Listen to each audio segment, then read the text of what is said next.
The first thing I saw when I opened my eyes was my ex-girlfriend's engagement announcement glowing on my phone, posted less than 3 hours after she had ended our 4-year relationship in the middle of a crowded cafe.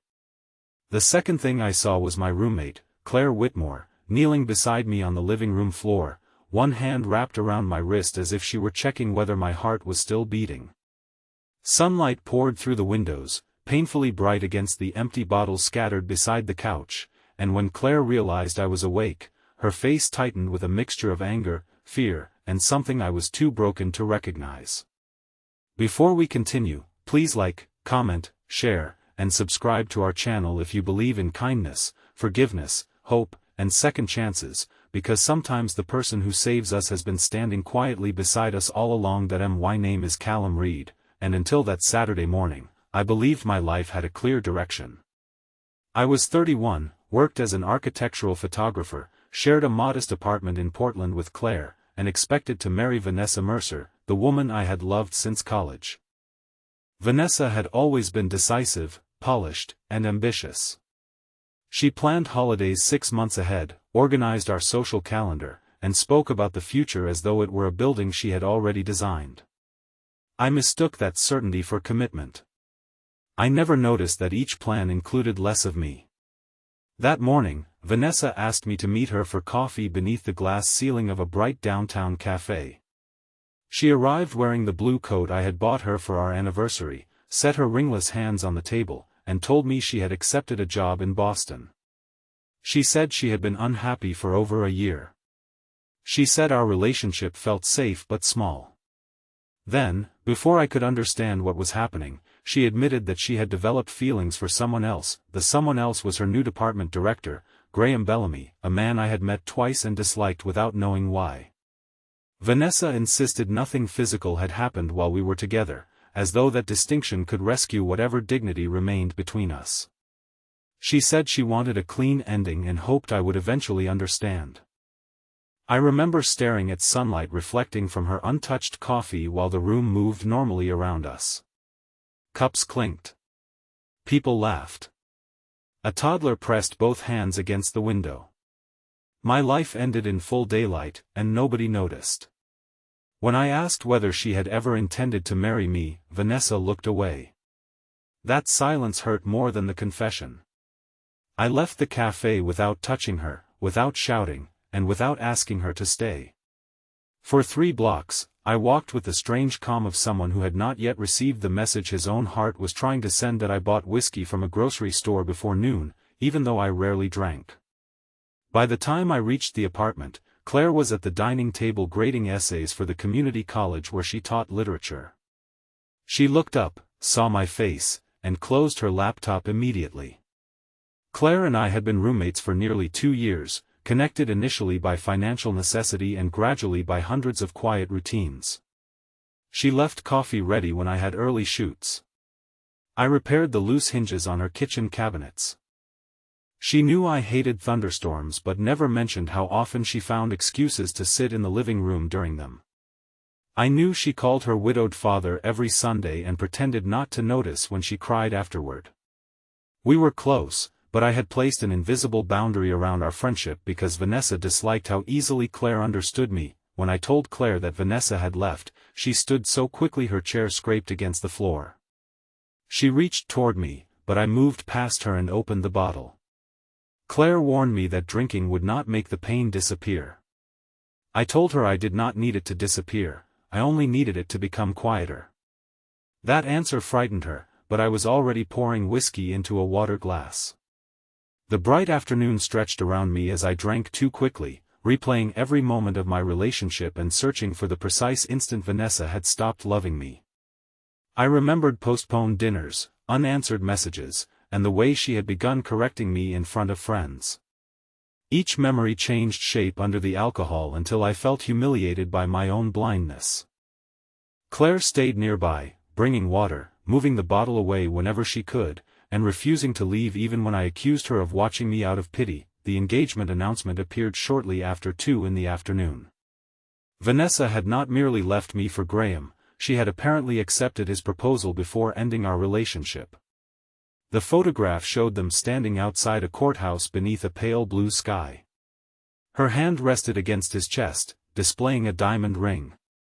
The caption spoke about unexpected love and brave new beginnings. I stared at the screen until the words blurred. For years with me had become something she needed courage to escape, while whatever she had built with him was celebrated as honesty. I laughed once, a broken, unfamiliar sound, then threw my phone across the room. It struck the rug without shattering, which somehow made me angrier. I stood too quickly, knocked over the glass, and tried to reach the door. I had no destination. I only knew I could not remain inside a room where Claire could see how completely I had been discarded. My legs failed before I reached the hallway. Claire caught me from behind, but my weight pulled us both to the floor. I fought weakly against her arms, ashamed of my tears and desperate to escape the tenderness I did not believe I deserved. She held me tighter, one arm across my chest and the other around my shaking shoulders. Her cheek pressed against the back of my head. For several minutes, neither of us spoke. Sunlight moved across the wooden floor while I sobbed with an ugliness grief never apologizes for. I told her Vanessa had been right, that I was small, ordinary, and impossible to choose once someone better appeared. Claire turned me toward her so sharply that I had to meet her eyes. Tears stood in them, but her voice was steady when she whispered, "Choose me instead." At first, I thought I had misunderstood her. The room seemed to tilt, not from the whiskey but from the unbearable meaning inside those 3 words. Claire's hands remained on my shoulders as she confessed that she had loved me almost from the beginning. She said she had tried to bury it because I belonged to someone else, and because loving me silently felt less selfish than making my life more complicated. She admitted that every time Vanessa dismissed my work, forgot an important date, or treated my kindness like weakness, Claire had wanted to tell me I deserved better. But she never did, because she believed loyalty meant protecting my choices even when they hurt her. Now, seeing me destroyed over a woman who had betrayed me, she could no longer pretend her feelings did not exist. Her confession should have comforted me. Instead, fear turned it into another threat. I pulled away and accused her of choosing the worst moment to say it. I asked whether she had been waiting for Vanessa to leave, whether every act of friendship had been part of some patient campaign to replace her. Claire's face changed as if I had struck her. She released me immediately and stood, though her legs trembled. She said she had expected rejection, but not cruelty. Then she took the whiskey bottle, poured the rest down the sink, and told me she was going to stay at her father's house for a few days. By the time the front door closed behind her, the apartment had become unbearably silent. I slept for an hour on the couch and woke with a pounding head, a dry mouth, and a memory sharp enough to cut through the alcohol. Claire's expression returned to me in painful detail. She had held me together while I accused her of manipulation. I wanted to call her, but shame stopped my hand. Instead, I cleaned the apartment. I collected every bottle, scrubbed the spilled whiskey from the floor, and retrieved my phone from beneath the table. There were 9 missed calls from Vanessa and 1 long message. She apologized for the engagement post and claimed Graham had surprised her after their private celebration that morning. She said she had not expected me to see it so quickly. Her explanation revealed something worse than carelessness. She had imagined I would quietly absorb whatever she did next, just as I had quietly absorbed everything before it. That I called Vanessa back before I could lose my nerve. She answered with relief, but the moment she began explaining, I realized I no longer needed answers from her. I told her I knew about the proposal before our breakup because the timeline was obvious. She stopped denying it. Eventually, she admitted Graham had proposed 2 weeks earlier and that she had delayed ending things because she was afraid of looking like the villain. That confession cleared the fog inside me. Vanessa had not remained out of love. She had stayed to protect the story she wanted others to believe. I told her she could keep that story, but I would no longer carry its shame. I wished her peace, ended the call, and blocked her number. The next morning began with hard, clean sunlight and the ache of consequences. I drove to Claire's father's house, a small white bungalow surrounded by overgrown lavender. Her father, Edmund Whitmore, opened the door and studied me with the calm suspicion of a man who already knew everything. He did not invite me inside. He said Claire had spent years making herself useful to people who rarely asked what she needed. Her mother had depended on her through a long illness, her former fiancé had depended on her financially, and I had depended on her emotionally while giving my deepest loyalty to someone else. Edmund said Claire's love was generous, but generosity did not make her indestructible. I told him I understood. He replied that understanding was easy when someone else had already paid the price. Claire appeared behind him wearing jeans and an old green sweater, her face pale from lack of sleep. I apologized without defending myself. I told her she had offered me honesty, and I had answered with suspicion because accepting her love would have forced me to admit how long I had ignored what was real. I said I did not deserve immediate forgiveness, and I would not ask her to rescue me again. Claire listened quietly, then told me the most painful truth of all: she had not confessed because she wanted to become my consolation prize. She had confessed because watching me beg emotionally for Vanessa's approval had become unbearable. She wanted me to choose her only if I could see her clearly, not because I was lonely, humiliated, or afraid that I promised I would respect that. Claire returned to the apartment that afternoon, but something between us had changed. We were careful, almost formal. She spent more time behind her closed bedroom door. I began attending counseling through an employee assistance program, partly because I wanted to understand why Vanessa's rejection had destroyed my sense of worth and partly because I refused to make Claire responsible for rebuilding it. The counselor helped me recognize how often I had confused love with endurance. I had believed that staying through neglect proved devotion. In reality, I had gradually erased myself to avoid being abandoned. Healing was not cinematic. It happened in small, uncomfortable choices: eating breakfast, declining Vanessa's messages from unfamiliar numbers, returning to work, apologizing without demanding reassurance, and learning to sit with grief without drowning it. Weeks passed entirely under the shifting light of spring days. Claire and I slowly rediscovered our friendship. We walked to the farmer's market on Saturdays, cooked lunch together, and spoke about ordinary things. I never mentioned her confession unless she did. She never treated my progress like a promise owed to her.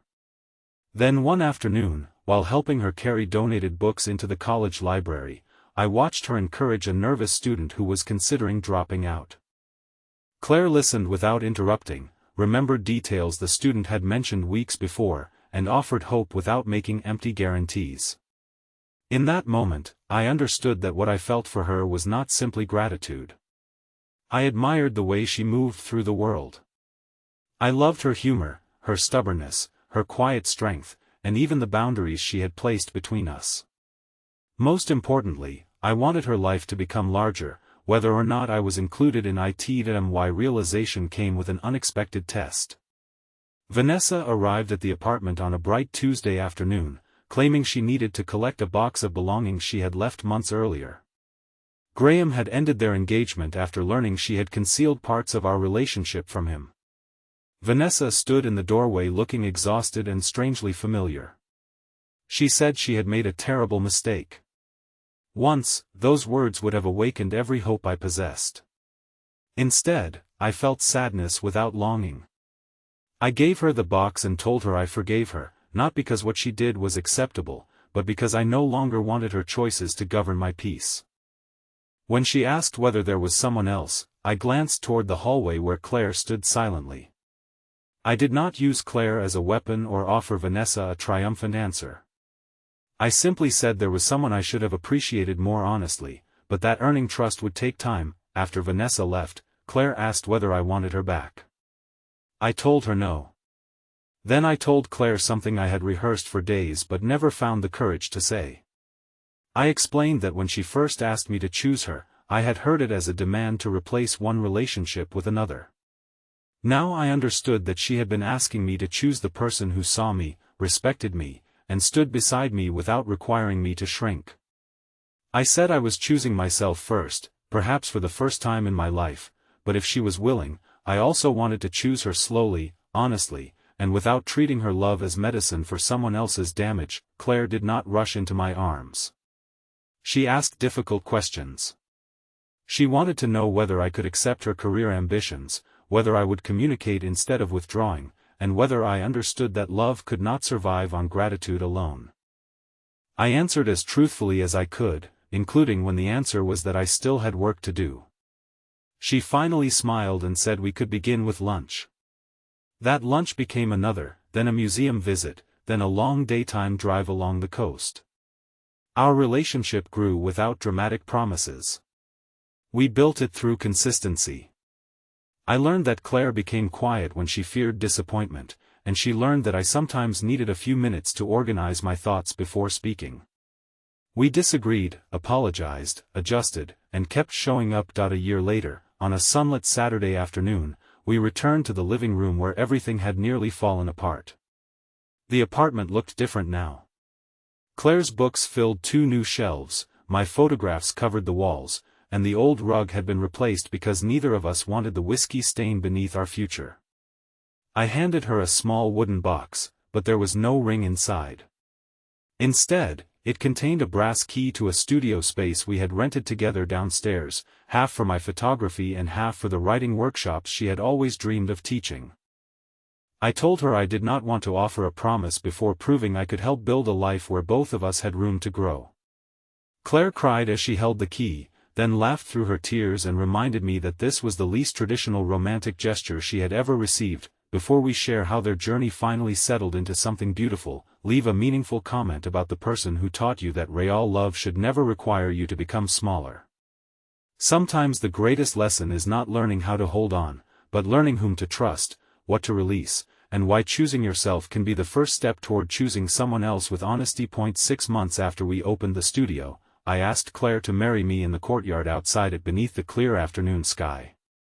There was no audience except her father, a few students, and a delivery driver who accidentally walked into the moment carrying printer paper. Claire covered her mouth, looked at the ring, and then looked directly into my eyes. Before saying yes, she asked whether I was certain I was not choosing her because she had once saved me. I told her she had not saved me. She had shown me that I was worth saving, and then she had stepped back until I learned to do it myself. I chose her because she was brave enough to love without possession, strong enough to demand respect, and kind enough to believe that broken people could become whole without pretending they had never been broken. Claire said yes as sunlight warmed the courtyard stones, and Edmund turned away to hide his tears. In that bright, ordinary afternoon, I finally understood that the worst day of my life had not led me directly to happiness. It had led me to truth. Vanessa's betrayal forced me to confront the parts of myself I had abandoned. Claire's confession forced me to separate need from love. Her distance taught me that forgiveness could not be rushed, and her patience showed me that hope was not passive.